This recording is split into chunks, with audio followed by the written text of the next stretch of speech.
Now we are going to discuss the actual position.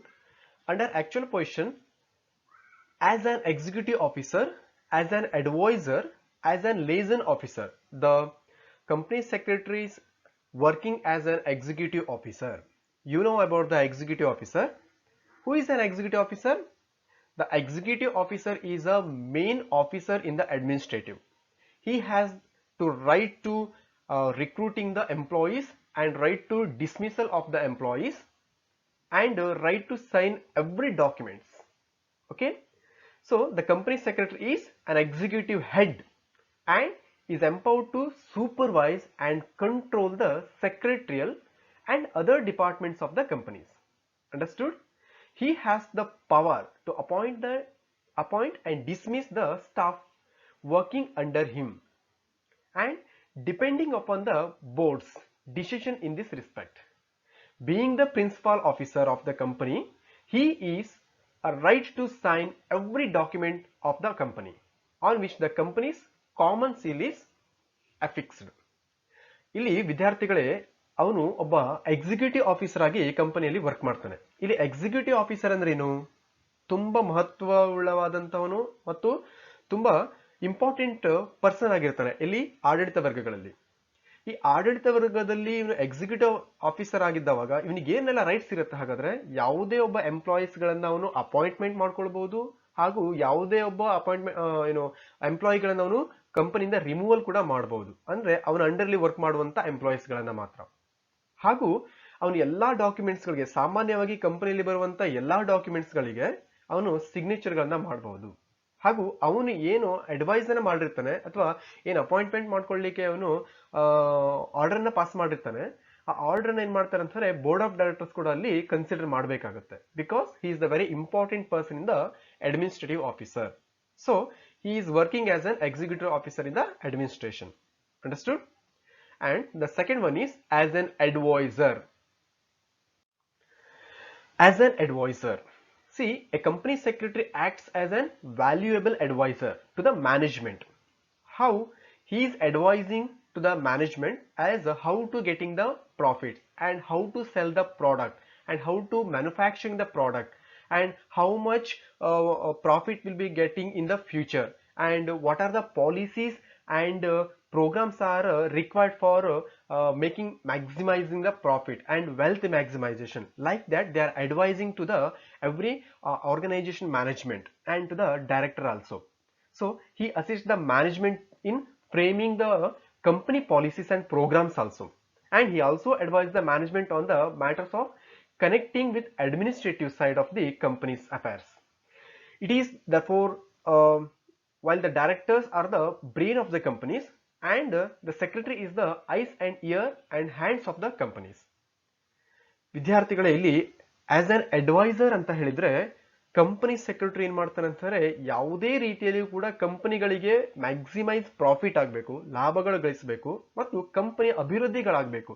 The company must been developing in the future. Company ಮುಂದೆ development ಆಗ್ತಾ ಹೋಗ್ಬೇಕಂತ ಬಿಟ್ಟು ಅವನು ಒಳ್ಳೆ advice ಗಳನ್ನ ಮಾಡ್ತಾ ಹೋಗ್ತಾನೆ ಕಂಪನಿಯ ಮ್ಯಾನೇಜ್ಮೆಂಟ್ ಗಳಿಗೆ. ಯಾವ ರೀತಿ ಅವನು ಅಡ್ವೈಸ್ ಮಾಡ್ತಾನೆ ಅಂತಂದ್ರೆ, ಸೊ ಯಾವ ರೀತಿಯಲ್ಲಿ ಕಂಪನಿಯ ಪಾಲಿಸಿಗಳನ್ನ ನಾವು ಚೇಂಜಸ್ ಮಾಡ್ಕೊಳ್ಬೇಕು, ಅದು ಪ್ರಾಫಿಟ್ ಮೇಕಿಂಗ್ ಯಾವ ರೀತಿಯಲ್ಲಿ ಹೋಗಿರುತ್ತೆ ಅಥವಾ ಮಾರ್ಕೆಟ್ಗಳಲ್ಲಿ ಯಾವ ರೀತಿ ನಮಗೆ ಕಾಂಪಿಟೇಷನ್ಗಳಿರುತ್ತೆ, ಆ ಕಾಂಪಿಟೇಷನ್ ನಾವು ಯಾವ ರೀತಿಯಲ್ಲಿ ವರ್ಕ್ ಅನ್ನು ಮಾಡಬೇಕಾಗತ್ತೆ ಅಂತ ಹೇಳ್ಬಿಟ್ಟು ಅವನು ಏನ್ ಮಾಡ್ತಾನೆ, ಕಂಪನಿಗೆ ಅಡ್ವೈಸ್ ಮಾಡ್ತಾ ಹೋಗ್ತಾನೆ. ಇನ್ ಪ್ರೀವಿಯಸ್ ಇಯರ್ಲಿ ಯಾವ ರೀತಿಯಲ್ಲಿ ನಮಗೆ ಪ್ರಾಫಿಟ್ ಆಗಿತ್ತು, ಇನ್ ಫ್ಯೂಚರ್ಲಿ ಯಾವ ರೀತಿ ಪ್ರಾಫಿಟ್ ಆಗಬಹುದು, ಇನ್ ಫ್ಯೂಚರ್ಲಿ ಯಾವ್ದೆಲ್ಲ ಕಾಂಪಿಟೇಷನ್ಗಳು ಕ್ರಿಯೇಟ್ ಆಗಬಹುದು, ಕಂಪನಿಗಳಲ್ಲಿ ಯಾವ್ದೆಲ್ಲ ಪಾಲಿಸಿಗಳನ್ನ ನಾವು ಚೇಂಜಸ್ ಮಾಡ್ತಾ ಹೋಗ್ಬೋದು ಹೇಳ್ಬಿಟ್ಟು ಅವನು ಅಡ್ವೈಸ್ ಮಾಡ್ತಾ ಹೋಗ್ತಾನೆ. ಸಪೋಸ್ ಕಂಪನಿಗಳಲ್ಲಿ ಏನಾದ್ರು ಲಾಸಸ್ ಗಳಾಗಿದ್ರೆ ಆ ಲಾಸಸ್ ಅನ್ನ ರಿವೋಕ್ ಮಾಡ್ಕೊಳ್ಳುವಂಥದ್ದು ಹೇಗೆ ಹೇಳೋದನ್ನು ಕೂಡ ಅವನು ಏನ್ ಮಾಡ್ತಾನೆ ಅಲ್ಲಿ ಅಡ್ವೈಸ್ ಮಾಡಿರ್ತಾನೆ. ಆದ್ರಿಂದ ಇವನೊಬ್ಬ ಅಡ್ವೈಸರ್ ಆಫೀಸರ್ ಆಗಿ ಕೂಡ ಅಲ್ಲಿ ವರ್ಕ್ ಅನ್ನ ಮಾಡ್ತಾನೆ. ಇಲ್ಲಿ ನಾವು ಹೇಳಿದ ಪ್ರಕಾರದಲ್ಲಿ ಕಂಪನಿಯ ಡೈರೆಕ್ಟರ್ ಏನಾದ್ರು ಬ್ರೇನ್ ಆಫ್ ದ ಕಂಪನಿಗಳಾಗಿದ್ರೆ, ಕಂಪನಿಯ ಬ್ರೇನು ಡೈರೆಕ್ಟರ್ಸ್ ಗಳಾಗಿದ್ರೆ, ಕಂಪನಿಯ ಕಣ್ಣು, ಕಿವಿ ಮತ್ತು ಹ್ಯಾಂಡ್ಸ್ ಗಳು, ಕೈಗಳು ಈ ಒಬ್ಬ ಸೆಕ್ರೆಟರಿ ಹೇಳುವಂತ ಪರ್ಸನ್ ಆಗಿರ್ತಾನೆ. ಅಷ್ಟು ಮಹತ್ವವನ್ನು ಇವನು ಹೊಂದಿರ್ತಾನೆ ಅಂತ ಹೇಳ್ಬಿಟ್ಟು. Okay, next one, as an ಲೇಸನ್ officer. It means liaison officer means he is the bridge between the company and the general publics. Why? The publics, it means the bankers, creditors, customers, debenture holders, investors, supplies, and the public at large. These are all the person is very important for every companies, because when the companies are issuing the shares will be purchased by the publics only.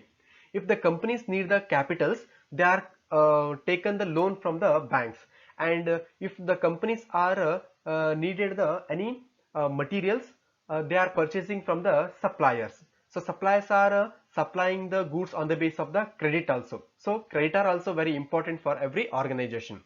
So all these peoples are very important for the companies to given to helps to the organization. So these are all the peoples are totally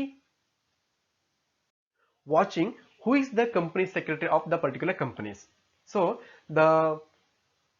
if the company secretaries are very friendly or very good relationship build with the general publics, the publics are very potentially worked for the every organization. So he is a liaison officer. It means he is the bridge between the company and the general publics, because he is totally touch with them and keep informed about company's policies and programs and provide necessary explanation and classifications to the doubts and raised by them. As a liaison officer, he is to look after the interest of the above parties. Okay. ವಿದ್ಯಾರ್ಥಿಗಳೇ, ಇವನು liaison officer ಆಗಿ ಹೇಗೆ work ಮಾಡ್ತಾನೆ ಅಂತ ಹೇಳಿದ್ರೆ, ಇವನೊಬ್ಬ bridge ಆಗಿ ಅಂತ ಹೇಳಿದ್ರೆ ಸಾಮಾನ್ಯ ಜನರು ಅಥವಾ ಕಂಪನಿಯ ಹೊರಗಿನ ವ್ಯಕ್ತಿಗಳ ಜೊತೆಗೆ ಮತ್ತು ಕಂಪನಿ ಜೊತೆಗೆ ಒಬ್ಬ ಬ್ರಿಡ್ಜ್ ಆಗಿ ವರ್ಕ್ ಮಾಡ್ತಾನೆ, ಮಧ್ಯವರ್ತಿಗಳಾಗಿ ಇವನು ವರ್ಕ್ ಮಾಡ್ತಾ ಇರ್ತಾನೆ. ಸೊ ಯಾಕೆ ಅಂತ ಹೇಳಿದ್ರೆ, ಈ ಕಂಪನಿಯಲ್ಲಿ ಬರುವಂತ ಎಲ್ಲಾ ಪಾಲಿಸೀಸ್, ಪ್ರೋಗ್ರಾಮ್ಸ್ ಗಳನ್ನ ಮತ್ತು ಕಂಪನಿಯ ಪೊಸಿಷನ್ ಗಳನ್ನ ಕೂಡ ಪಬ್ಲಿಕ್ಸ್ ಗಳಿಗೆ ಮತ್ತು ಈ ಕಾರ್ಪೊರೇಟ್ ಸೆಕ್ಟರ್ಸ್ ಗಳಿಗೆ, ಸಾಮಾನ್ಯವಾಗಿ ಬ್ಯಾಂಕರ್ಸ್ ಗಳಿಗೆ, ಕ್ರೆಡಿಟರ್ಸ್ ಗಳಿಗೆ, ಕಸ್ಟಮರ್ಸ್ ಗಳಿಗಾಗಿರ್ಬೋದು, ಡಿಬೆಂಚರ್ ಹೋಲ್ಡರ್ಸ್ ಗಳಿಗಾಗಿರ್ಬೋದು, ಇನ್ವೆಸ್ಟರ್ಸ್ ಗಳಿಗಾಗಿರ್ಬೋದು, ಸಪ್ಲೈಯರ್ ಗಳಿಗಾಗಿರ್ಬೋದು, ಇವರೆಲ್ಲರಿಗೂ ಕೂಡ ಏನ್ ಮಾಡ್ತಾನೆ, ಒಳ್ಳೆ ರೀತಿಯಲ್ಲಿ ಅವನು ಎಕ್ಸ್ಪ್ಲನೇಷನ್ ಕೊಡ್ತಾ ಇರ್ತಾನೆ ಮತ್ತು ಅವ್ರ ಜೊತೆಗೆ ಟಚ್ ಇರ್ತಾನೆ ಯಾವಾಗ್ಲೂ ಕೂಡ. ಸೊ ಆಗ ಏನ್ ಮಾಡ್ತಾರೆ, ಸಾಮಾನ್ಯವಾಗಿ ಬ್ಯಾಂಕರ್ಸ್ ಗಳ ಜೊತೆಗೆ ಟಚ್ ಇದ್ದಾವಾಗ ಬ್ಯಾಂಕರ್ಸ್ ಗಳು ಏನ್ ಮಾಡ್ತಾರೆ ಅಂತಂದ್ರೆ ಕಂಪನಿಯ ಪ್ರಾಫಿಟ್ ಲೆವೆಲ್ ಗಳನ್ನ ಸರ್ಚ್ ಮಾಡ್ತಾ ಇರ್ತಾರೆ. ಯಾವಾಗ ಕಂಪನಿ ಹೈ ಲೆವೆಲ್ ಪ್ರಾಫಿಟ್ ಗಳಿಸ್ತಾ ಇರ್ತದೆ, ಆಗ ಬ್ಯಾಂಕರ್ಸ್ ಗಳು ಏನ್ ಮಾಡ್ತಾರೆ, ಆ ಒಂದು ಕಂಪನಿಗಳಿಗೆ ಲೋನ್ ಗಳನ್ನ ಪ್ರೊವೈಡ್ ಮಾಡ್ಲಿಕ್ಕೆ ಸಪೋರ್ಟ್ ಮಾಡ್ತಾ ಇರ್ತಾರೆ. ಹಾಗೆ creditor means one who given the loans to the organization, or on the basis of the credit they are supplying the goods to the organization. ಸಾಮಾನ್ಯವಾಗಿ ಕಂಪನಿಗಳಿಗೆ ಸಾಲವಾಗಿ ವಸ್ತುಗಳನ್ನ ಕೊಡುವಂತವ್ರಿಗೆ ನಾವು ಕ್ರೆಡಿಟರ್ಸ್ ಗಳು ಅಂತ ಹೇಳ್ತೇವೆ, ಅಥವಾ ಸಾಲಗಳನ್ನೇ ಕೊಡುವಂತವ್ರು, ಸಾಲವಾಗಿ ಗೂಡ್ಸ್ ಗಳನ್ನ ಕೊಡುವಂತವ್ರು ಅಂತ ಹೇಳಿರ್ತೀವಿ. ಅವರು ಕೂಡ ಏನ್ ಮಾಡ್ತಾರೆ, ಕಂಪನಿ ಒಳ್ಳೆ ಪೊಸಿಷನ್ ಗಳಲ್ಲಿ ಮೂವ್ಮೆಂಟ್ ಆಗ್ತಾ ಇದ್ರೆ ಮಾತ್ರ ಅವರು ಸಾಮಾನ್ಯವಾಗಿ ಈ ಒಂದು ಕ್ರೆಡಿಟ್ ಗಳ ಮೇಲೆ ಗೂಡ್ಸ್ ಅನ್ನ ಪ್ರೊವೈಡ್ ಮಾಡ್ತಾ ಇರ್ತಾರೆ. And customer also, the customers are taken the goods. So customer ಏನ್ ಮಾಡ್ತಾರೆ, ವಸ್ತುಗಳನ್ನ ಪರ್ಚೇಸ್ ಮಾಡ್ತಾ ಇರ್ತಾರೆ. ಕಂಪನಿ ಒಳ್ಳೆ ಪೊಸಿಷನ್ ಗಳಾಗಿದ್ದಿದ್ರೆ, ಸೊ ಫ್ಯೂಚರ್ಲಿ ಕಂಪನಿ ಪ್ರಾಫಿಟ್ ಮೇಕಿಂಗ್ ಆಗ್ತಾ ಇದ್ದಿದ್ರೆ ಕಂಪನಿ ಏನ್ ಮಾಡ್ಬೋದು ಅಂತಂದ್ರೆ ಅಡ್ವಾನ್ಸ್ ಟೆಕ್ನಾಲಜಿಗಳನ್ನ ಯೂಸ್ ಮಾಡಬಹುದು ಅಂತ ಹೇಳ್ಬಿಟ್ಟು ನೋಡ್ತಾ ಇರ್ತಾರೆ, ಮತ್ತು ಒಳ್ಳೆ ಸರ್ವಿಸ್ ಗಳನ್ನ ಕೊಡ್ತಾರೆ ಅಂತ ಹೇಳ್ಬಿಟ್ಟು ಕೂಡ ಚೆಕ್ ಮಾಡ್ಕೊಂಡು ಕಸ್ಟಮರ್ ಏನ್ ಮಾಡ್ತಾರೆ, ಆ ಕಂಪನಿಯ ಪ್ರಾಡಕ್ಟ್ ಗಳನ್ನ ಪರ್ಚೇಸ್ ಮಾಡ್ತಾ ಹೋಗಿರ್ತಾರೆ. ಡಿಬೆಂಚರ್ ಹೋಲ್ಡರ್ಸ್ ಅಂತ ಹೇಳ್ತೀವಿ ಇಲ್ಲಿ, ಸಾಲ ಪತ್ರಗಳನ್ನು ಅಂತ ಹೇಳುವಂತ ಅಥವಾ ಸಾಲಗಳನ್ನ ನೀಡುವಂತರು ಕಂಪನಿಗಳಿಗೆ, ಅವರು ಕೂಡ ಕಂಪನಿಯ ಪ್ರಾಫಿಟ್ ಗಳ ಮೇಲೆ ಡಿಪೆಂಡ್ ಆಗಿರ್ತಾರೆ. ಅಂಡ್ ಇನ್ವೆಸ್ಟರ್ಸ್, ಯಾರೆಲ್ಲ ಇನ್ವೆಸ್ಟರ್ಸ್ ಇರ್ತಾರೆ ಅಂತಂದ್ರೆ ಇನ್ಸೈಡ್ ದ ಕಂಟ್ರೀಸ್, ಸೊ ದೇಶದ ಒಳಗಡೆಯ ಒಂದು ಶೇರ್ ಹೋಲ್ಡರ್ಸ್ ಗಳು ಕೂಡ ಕಂಪನಿಯ ಮೇಲೆ ಇನ್ವೆಸ್ಟ್ಮೆಂಟ್ ಅನ್ನು ಮಾಡ್ತಾರೆ. ಹಾಗೂ ದೇಶದ ಹೊರಗಡೆ ಇರುವ ಅಂದ್ರೆ ಫಾರಿನ್ ಡೆಲಿಗೇಟ್ಸ್ ಅಂತ ಹೇಳ್ತೀವಿ ನಾವಿಲ್ಲಿ, FDI ಅಂತ ಹೇಳ್ಬೋದು, ಫಾರಿನ್ ಡೈರೆಕ್ಟ್ ಇನ್ವೆಸ್ಟ್ಮೆಂಟ್. ಸೊ ಆ ಫಾರಿನ್ ಡೈರೆಕ್ಟ್ ಇನ್ವೆಸ್ಟ್ಮೆಂಟ್ ಕೂಡ ಕಂಪನಿ ಮೇಲೆ ಇನ್ವೆಸ್ಟ್ಮೆಂಟ್ ಮಾಡ್ಕೊಳ್ಬೇಕಂತಂದ್ರೆ ಕಂಪನಿ ಏನ್ ಮಾಡಬೇಕು, ಒಳ್ಳೆ ಪೊಸಿಷನ್ ಗಳಲ್ಲಿ ಅಥವಾ ವೆಲ್ತ್ ಮ್ಯಾಕ್ಸಿಮೈಸೇಷನ್ ಅಥವಾ ಪ್ರಾಫಿಟ್ ಮ್ಯಾಕ್ಸಿಮೈಸೇಷನ್ ಗಳಲ್ಲಿ ವರ್ಕ್ ಮಾಡ್ತಾ ಇರಬೇಕಾಗುತ್ತೆ. ಅದರಿಂದ ಏನ್ ಮಾಡ್ತೀವಿ ಅಂತಂದ್ರೆ, ಇವನು ಲೈಸನ್ ಆಫೀಸರ್ ಆಗಿ ಕಂಪನಿ ಮತ್ತು ಕಾರ್ಪೊರೇಟ್ ಪಬ್ಲಿಕ್ಸ್ ಗಳ ಜೊತೆಯಲ್ಲಿ ರಿಲೇಶನ್ಶಿಪ್ ಗಳನ್ನ ಮೇಂಟೈನ್ ಮಾಡ್ತಾ ಇರ್ತಾನೆ. So these are the actual positions of the company secretaries. Understood? Next one is legal position. You know about the legal position. Legal means lawful. So under the law, what is the position of company secretaries in the companies? As per law, he is an servant of the companies. Okay, dear student, the company secretary status is very high in the companies, every companies, as a administrative department. He is also one of the servant of the companies or the organization, not the directors of the organization. he must follow the orders and directions of the board of directors only. But he is not the full managing directors of the companies, but he is the servant of the companies only. Okay, he is appointed as an agreement, whereas other employees of the company is not by an agreement. Okay, as an employee, the secretary is entitled to reasonable notice of dismissal. Otherwise, he has a right to knock the doors of the court for damages. ಇಲ್ಲಿ ಏನ್ ಹೇಳ್ತಾರೆ ಅಂತಂದ್ರೆ, as an servant of the company, ಯಾವುದೇ ಒಬ್ಬ company secretary ಕಂಪನಿಯಲ್ಲಿ administrative worker ಆಗಿ work ಮಾಡ್ತಾನೆ ಬಿಟ್ರೆ ಅವನು ಯಾವುದೇ ರೀತಿಯಲ್ಲಿ ಕೂಡ ಡೈರೆಕ್ಟರ್ಸ್ ಆಗಿ ಬಂದಿರೋದಿಲ್ಲ. ಇಲ್ಲಿ ಆಸ್ ಪರ್ ಲಾ ಏನ್ ಹೇಳುತ್ತೆ ಅಂತಂದ್ರೆ, ಅವನೊಬ್ಬ ಸರ್ವೆಂಟ್ ಆಗಿ ಬಂದಿರ್ತಾನೆ ಕಂಪನಿಗೆ. ಯಾಕಂತಂದ್ರೆ ಅವನು ಕಂಪನಿಗೆ ಅಪಾಯಿಂಟ್ಮೆಂಟ್ ಆಗುವಾಗ ಅಗ್ರಿಮೆಂಟ್ಗಳಲ್ಲಿ ಅಪಾಯಿಂಟ್ಮೆಂಟ್ ಆಗಿರ್ತಾನೆ, ಇಷ್ಟು ವರ್ಷಕ್ಕೆ ನಾನು ಸೆಕ್ರೆಟರಿ ಆಗಿ ವರ್ಕ್ ಮಾಡಿರ್ತೇನೆ ಅಂತ ಹೇಳ್ಬಿಟ್ಟು. ಅವನು ಕೂಡ ಕಂಪನಿಯಲ್ಲಿ ಒಬ್ಬ ಎಂಪ್ಲಾಯಿ ಆಗಿರ್ತಾನೆ, ಆದ್ರೆ ಅವನ ಸ್ಟೇಟಸ್ ಏನಿರುತ್ತೆ ಸ್ವಲ್ಪ ಹೈ ಸ್ಟೇಟಸ್ ಆಗಿರುತ್ತೆ ಕಂಪನಿಯಲ್ಲಿ. ಸೊ ಕಂಪನಿಯ ಡೈರೆಕ್ಟರ್ಸ್ ಏನಾದ್ರು ಏನ್ ಹೇಳಿರುತ್ತಾನೆ, ಸೊ ಅವನ ರೂಲ್ಸ್ ಪ್ರಕಾರದಲ್ಲಿ as per the directors rules he must be follow. ಅವನು ಡೈರೆಕ್ಟರ್ಸ್ ನ ರೂಲ್ಸ್ ಅನ್ನ ಫಾಲೋ ಮಾಡ್ತಿರ್ಬೇಕಾಗತ್ತೆ. ಸಪೋಸ್ ಡೈರೆಕ್ಟರ್ಸ್ ಏನಾದ್ರು ಅವನನ್ನ ಡಿಸ್ಮಿಸಲ್ ಮಾಡಿದ್ರು ಕೂಡ ಅವನೇನ್ ಮಾಡ್ಬೋದು ಅಂದ್ರೆ ಕಂಪನಿಯಿಂದ ಹೊರಗಡೆ ಹೋಗ್ಬೇಕಾಗತ್ತೆ. ಅದರ್ವೈಸ್ ಅವನು ಕೋರ್ಟಿಗೆ ಹಾಕ್ಬಿಟ್ಟು ಸೊ ತನ್ನನ್ನ ಯಾಕೆ ಯಾವುದೇ ಕಾರಣಗಳಿಲ್ಲದೆ ಡಿಸ್ಮಿಸಲ್ ಮಾಡ್ತಾ ಇದ್ದಾರೆ ಅಂತ ಹೇಳ್ಬಿಟ್ಟು ಕೂಡ ಕೇಳ್ಕೊಂಡು ಕಂಪನಿಯಿಂದ ಅವನು ಹೊರಗಡೆ ಹೋಗ್ಬೋದು ಅಥವಾ ಕಂಪನಿಲೂ ಕೂಡ ವರ್ಕ್ ಅನ್ನ ಮಾಡ್ಬೋದು. Totally his status is more than the other employees. As an agent of a company, see, the secretary is also an agent of the company in respect of matters connected with the administrative side of company's affairs. The student, as an agent, the secretary is required to act honestly and discharge his duties with reasonable degree of skills, and he should not allow his personal interest to clash with the interest of the companies. He should not make any secret profits. Either he should maintain the secret profits, he personally liable to compensate the companies. And if any losses or damages suffered by them, an account of his overacting is liable. So ಇಲ್ಲಿ ಏನ್ ಹೇಳ್ತಾರೆ ಅಂತಂದ್ರೆ, ಕಂಪನಿಯ secretary ಒಬ್ಬ agent ಆಗಿ ಇಲ್ಲಿ work ಮಾಡಬೇಕು ಬಿಟ್ರೆ ಬೇರೆ ಯಾವುದೇ ರೀತಿಯಲ್ಲಿ ಕೂಡ ಅವನು ಕಂಪನಿಯಲ್ಲಿ ವರ್ಕ್ ಮಾಡಬಾರ್ದು. ಯಾವುದೇ ರೀತಿಯಲ್ಲಿ ಕೂಡ ಸೀಕ್ರೆಟ್ ಮೇಂಟೆನ್ಸ್ ಗಳನ್ನ ಅಂದ್ರೆ ಸೀಕ್ರೆಟ್ ಪ್ರಾಫಿಟ್ ಗಳನ್ನ ಇಲ್ಲಿ ಅವನು ತೆಗೆದುಕೊಂಡಿರಬಾರ್ದು, ಅಥವಾ ಸೀಕ್ರೆಟ್ ಪ್ರಾಫಿಟ್ಸ್ ಗಳನ್ನ ಸೀಕ್ರೆಟ್ ಆಗಿ ಮೇಂಟೈನ್ ಮಾಡಿರಬಾರ್ದು. ಯಾಕಂತಂದ್ರೆ company is totally depending on the share holders. Share holders ಗಳ ಮೇಲೆ ಕಂಪನಿ ಡಿಪೆಂಡ್ ಆಗಿರುತ್ತದೆ. ಅದರಿಂದ ಕಂಪನಿ ಸೆಕ್ರೆಟರಿ ಏನಾದ್ರು ಸೀಕ್ರೆಟ್ ಗಳನ್ನ ಮೇಂಟೈನ್ ಮಾಡಿದ್ರೆ ಅಥವಾ ಪರ್ಸನಲ್ ಇಂಟ್ರೆಸ್ಟ್ ಅನ್ನ ಕಂಪನಿ ಮೇಲೆ ತೋರಿಸಿದ್ರೆ ಅವನು ಯಾವುದೇ ರೀತಿಯಲ್ಲಿ ಕಂಪನಿ ಲಾಸ್ ಗಳಾಗಿದ್ರೆ ಅಥವಾ ಡ್ಯಾಮೇಜಸ್ ಗಳಾಗಿದ್ರೆ ಅವನು ಸೆಲ್ಫ್ ಆಗಿ ಅಥವಾ ಪರ್ಸನಲ್ ಆಗಿ ಆ ಡ್ಯಾಮೇಜಸ್ ಗಳನ್ನ ಫುಲ್ಫಿಲ್ಮೆಂಟ್ ಮಾಡಿ ಕೊಡ್ಬೇಕಾಗುತ್ತೆ. ಸೊ ಇವನು ಕೇವಲ ಒಬ್ಬ ಏಜೆಂಟ್ ಆಗಿ ಕಂಪನಿಯಲ್ಲಿ ವರ್ಕ್ ಮಾಡಬೇಕು ಬಿಟ್ರೆ ಯಾವುದೇ ರೀತಿ ಕೂಡ ಡೈರೆಕ್ಟರ್ಸ್ ಆಗಿ ಅವನು ಕಂಪನಿಯಲ್ಲಿ ವರ್ಕ್ ಮಾಡ್ಲಿಕ್ಕೆ ಆಗಿರೋದಿಲ್ಲ. That is the legal position. ಇದು ಕೋರ್ಟ್ ಅಲ್ಲಿ ಅದು ಆರ್ಡರ್ ಆಗಿರುತ್ತೆ. Next one, as an officer of the company. So totally he is the company's officer. So he is maintaining all the records and maintaining confidential records, and he must be advised to the management, and he must be support to the companies to way in the good position or wealth maximization or profit making ways, and he also bridge between the company and the general publics also. So totally he is an officer of the company. He must be working, and he must be work as a duty in a administrative. So these are all the legal positions of the company secretaries. Okay. Power, duty and liabilities of company secretary. Dear student, you know about the company secretary, and he is one of the authorized person in every organization, and his duties is totally depending for the administrative departments. So he is one of the head of the secretary department or the administrative departments. Okay, now the powers of the company secretaries. First one, being the head of the secretary department. As the head of the secretary department, he can write to direct and supervise and control of the activities of the particular department. So as a head of the department, he is one of the important person to direct to every employees and supervise in the employers and controlling of the particular employees or employees activities in the particular department.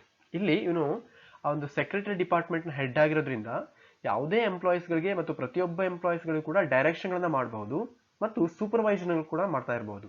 ಹಾಗೆ ಯಾರಾದರೂ ಯಾವುದಾದ್ರೂ ವರ್ಕ್ಗಳಲ್ಲಿ ಏನಾದರೂ ಮಿಸ್ಟೇಕ್ಸ್ಗಳನ್ನ ಮಾಡಿದಿದ್ರೆ ಅಥವಾ ಅವರ ಆಕ್ಟಿವಿಟೀಸ್ಗಳೇನೋ ಪ್ರಾಬ್ಲಮ್ಸ್ಗಳನ್ನು find out ಮಾಡಿದಿದ್ರೆ ಆ ಪ್ರಾಬ್ಲಮ್ಸ್ಗಳನ್ನ control ಕೂಡ ಮಾಡುವಂತ ಒಬ್ಬ ಹೆಡ್ ಆಫ್ ದ ಇನ್ಸ್ಟಿಟ್ಯೂಟ್ ಅಥವಾ ಹೆಡ್ ಆಫ್ ದ ಡಿಪಾರ್ಟ್ಮೆಂಟಲ್ ಆಗಿರುತ್ತಾನೆ ಅಂತ ಹೇಳ್ಬಿಟ್ಟು ಆ ಒಂದು ಪವರ್ ಕಂಪನಿ ಸೆಕ್ರೆಟರಿಗೆ ಇರ್ತದೆ. Next, he has a right to sign every document of the company.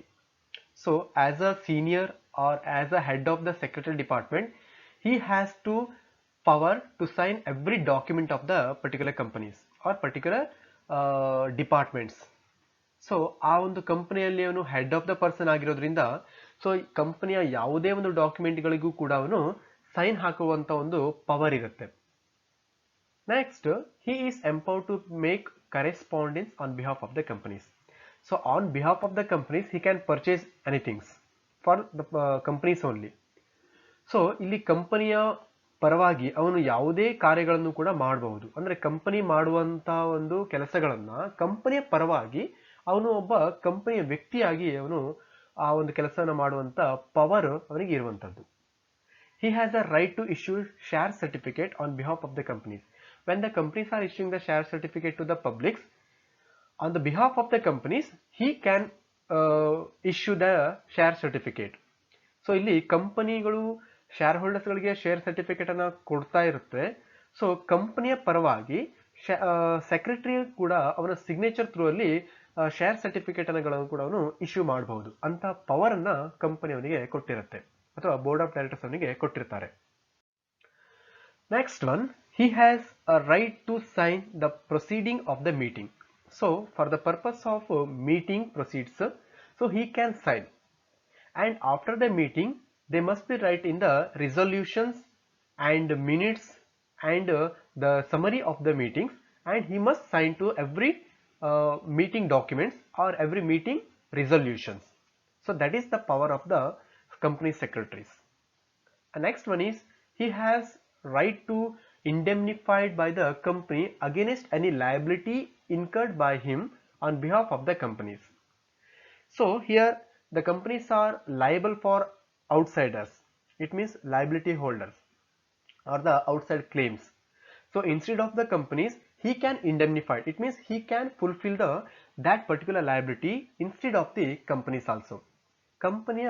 ಕಂಪನಿಗಳು ಏನ್ ಮಾಡುತ್ತೆ, ಕಂಪನಿ ಹೊರಗಿನ ವ್ಯಕ್ತಿಗಳು ಅಂದ್ರೆ ಯಾರ ಜೊತೆ ಅವರು ಸಾಲಗಳನ್ನ ತೆಗೆದುಕೊಂಡಿರ್ತದೆ ಅಥವಾ ಏನಾದ್ರೂ ಲಾಸಸ್ ಗಳನ್ನ ತೆಗೆದುಕೊಂಡಿರ್ತದೆ. ಸೊ ಆ ಲಾಸಸ್ ಗಳನ್ನ ಏನ್ ಮಾಡಬಹುದು ಅಂತ ಹೇಳಿದ್ರೆ ಇಂಡೆಮ್ನಿಫೈಡ್ ಮಾಡಬಹುದು ಯಾವ ವ್ಯಕ್ತಿ, company secretary instead of the companies. And the last one is, he has the right to do all such act as authorized by the directors. So as per the directors passing the rules and regulations, the company secretary must be followed. So if the directors are not there in the companies, he can act as authorized by the directors. So ಇಲ್ಲಿ company directors ಏನ್ ಮಾಡ್ತಾರೆ ಅಂತಂದ್ರೆ ಕೆಲವೊಂದು rules and regulation ಅನ್ನ company ಸೆಕ್ರೆಟರಿಗಳಿಗೋಸ್ಕರ ಮಾತ್ರ ಅಲ್ಲಿ ನಿರ್ಣಯ ಮಾಡಿರ್ತಾರೆ. ಕೆಲವೊಂದು ಸಂದರ್ಭಗಳಲ್ಲಿ ಕಂಪನಿಗಳಲ್ಲಿ ಯಾವುದಾದ್ರೂ ಡಿಸಿಷನ್ ಗಳನ್ನ ತೆಗೆದುಕೊಳ್ಳಲಿಕ್ಕೆ, ನಿರ್ಣಯಗಳನ್ನ ತೆಗೆದುಕೊಳ್ಳುವಂತ ಸಂದರ್ಭಗಳಲ್ಲಿ ಅಲ್ಲಿ ಏನಾದ್ರೂ ಡೈರೆಕ್ಟರ್ಸ್ ಗಳು ಇಲ್ಲ ಅಂತ ಹೇಳಿದ್ರೆ ಕಂಪನಿ ಸೆಕ್ರೆಟರಿ ಕಂಪನಿ ಡೈರೆಕ್ಟರ್ಸ್ ಗಳಾಗಿ ಅಂದ್ರೆ ಡೈರೆಕ್ಟರ್ಸ್ ನ ಒಂದು ಪಾತ್ರವನ್ನು ವಹಿಸ್ಕೊಂಡ್ಬಿಟ್ಟು ಅಲ್ಲಿ ಸೈನ್ ಗಳನ್ನ ಮಾಡಬಹುದು ಅಥವಾ ಆ ಒಂದು ಡಿಸಿಷನ್ ಗಳನ್ನ ತೆಗೆದುಕೊಳ್ಬಹುದು. ಸೊ ಈ ರೀತಿಯಲ್ಲಿ ಏನ್ ಮಾಡ್ತಾರೆ ಅಂತಂದ್ರೆ ಕಂಪನಿಗಳು ಆಗಿರ್ಬೋದು ಅಥವಾ ಕಂಪನಿ ಡೈರೆಕ್ಟರ್ಸ್ ಗಳು ಕಂಪನಿ ಸೆಕ್ರೆಟರೀಸ್ ಗಳಿಗೆ ಪವರ್ ಅನ್ನ ಪ್ರೊಸೀಡ್ ಮಾಡಿರ್ತಾರೆ, ಪವರ್ ಗಳನ್ನ ಕೊಟ್ಟಿರ್ತಾರೆ. So this are all the very important powers of the company secretaries.